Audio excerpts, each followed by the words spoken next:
na poudarke, ki prihajajo iz Bruslja, iz Evropske komisije, ključnih evropskih institucij in kako se pravzaprav Evropska unija odziva na vse preomenjene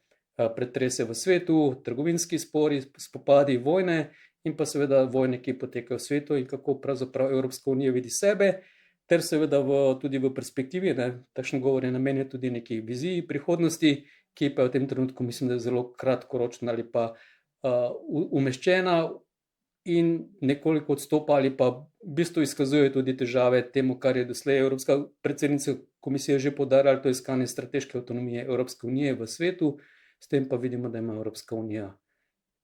težave, ki mislim, da jih tudi ta govor niti ni želel ali poskuša prikrivati, kar mislim, da je v redu in s tem smo pošiljali pravzaprav sporočilo vsem nam, evropskim državljanom,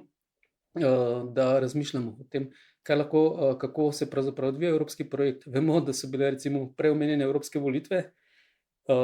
udeležba je zgolj samo nekaj nad 50%, nekoliko više kot na prejšnjih evropskih volitvah pred 5 leti.